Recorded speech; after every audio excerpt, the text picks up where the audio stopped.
We're a very small sport, but a niche pocket that we punching above our weight. So, we've got amazing world ranking. We had 5 crews at the Olympic Games, all making A finals. We're winning medals continuously on the world circuit. So we're sort of the small pocket of excellence that's not really a big sport in South Africa from rowing, because the majorities are football, cricket, and it's a European sport that we're competing in. So it's an awesome little team, and obviously punching way above their weight.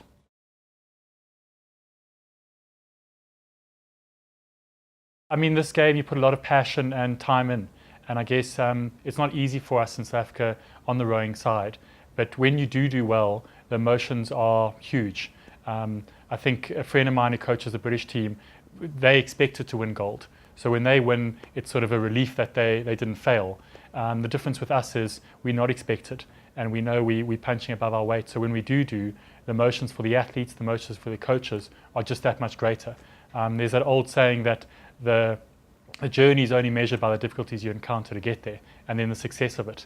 So I think our journey is pretty good, and it's a big emotional one. So there were lots of tears, and you often dream about it, but to actually touch it and feel it is something special.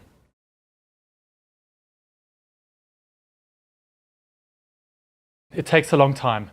I've been coaching now, I forget, it's 2017 now, since 1996. I'm a very young coach in the world of rowing. And athletes I've been working with, the guys who won gold in London, I'd worked with some of them for 10 years.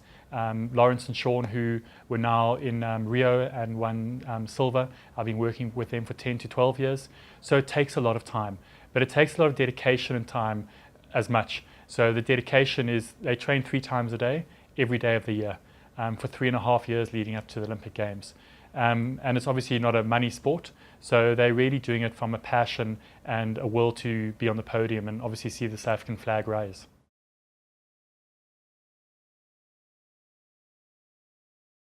I'm still getting to grips with it. I mean, I found out back in October that I was on a short list of 6 coaches, and I looked at the other coaches that were on the list, and they were also very successful and mentors who I have huge respect for. And I often look how they work and try and replicate that. So to find out on the 2nd of December that I actually had won it, I'm still overwhelmed with it. But I think it makes more key that it's also my team. It's not just about me. I'm one person in the cog who's obviously heading it all up.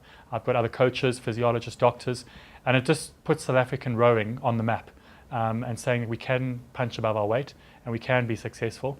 But I'm very humbled to have won it, and I know it's hard to get on the list, and I don't know if I'll ever get on there again, but yeah, so it's been an emotional one.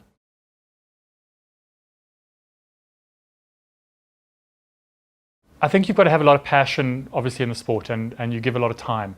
But I think my goal as a coach is to see an athlete develop, and it takes time. So I think you've always got to have the athlete's heart and their interest always to come first. It's not about me as a coach. It's not about how successful I am. It's about how successful I can make athletes and how I can guide them to having the knowledge, doing the right training, having the trust in the system, having the trust in the coach, and watching them be successful. I'm very happy to be in the background as long as I can see them on the podium and I've done my job well. I think sometimes coaches don't always do it.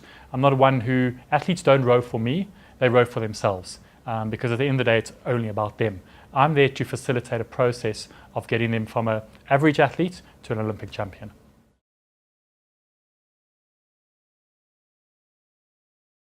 Financially, it's been a difficulty, and we're definitely better off where we've been in the past. And I think that's slowly coming on. But when you don't have money, you start realizing of ways you can do things better. So we try and have a perfect team in the sense of way of living a high performance lifestyle. So everything we do must be spot on, correct and right. Like the athletes eating very well, not drinking too much at times, good quality sleep. So I think one of the things as our team is successful is we do the small things really well. Bigger teams that have money, have gadgets, travel a lot more. We don't travel a lot, but we try and do I think, more important things exceptionally well on how we do it. And we're measuring those on a daily basis. So we're honest with each other, and it's not always easy telling somebody you're not doing as well as you think you're doing. And we have a big honesty factor within our team, which is brutal sometimes, because it's not always what some people want to hear. But it's about doing the small things really well. We have a saying in our team that training is actually free. There's no cost to it. So they rock up in the morning and they want to be there, and I'm there to train them.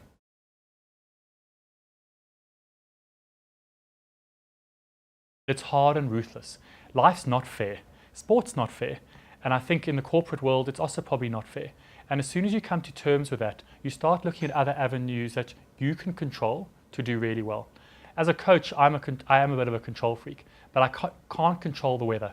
I can control everything else in getting us to the race and making sure that we execute everything that's in our power to do well. And I think within the corporate world, if you can understand that model, I think you can probably be that much more successful.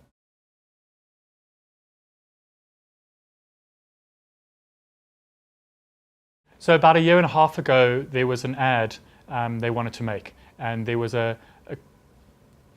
dual thinking of this thinking pulling together, and it's very much what we do in a rowing boat. And there's a good analogy. That's also what's done in the corporate world. And we made the most amazing ads. It was 10 days of hard from our side, learning what the movie industry is like, and doing it up in Lesotho and in our training venue here. And that's where it all started for us. And I think the relationships just built up over time, and I hope it can get better and better as we go forward, as they are one of the corporates in South Africa who's coming forward and really helping a sport that can achieve and be successful.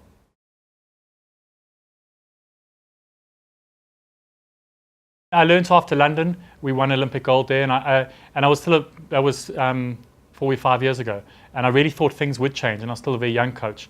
But I realized that to get the same success, I had to come back and do the hard yards and the hard work. And it's the same now. I'm flying off to Canada tonight, and I'm really worried that I'm going to be 5 days away from my team, which I should be here every morning on the water with them and watching them train. So nothing changes. World standards, I know all my competitors are training just as hard, if not harder, and we've got to make sure we're matching that.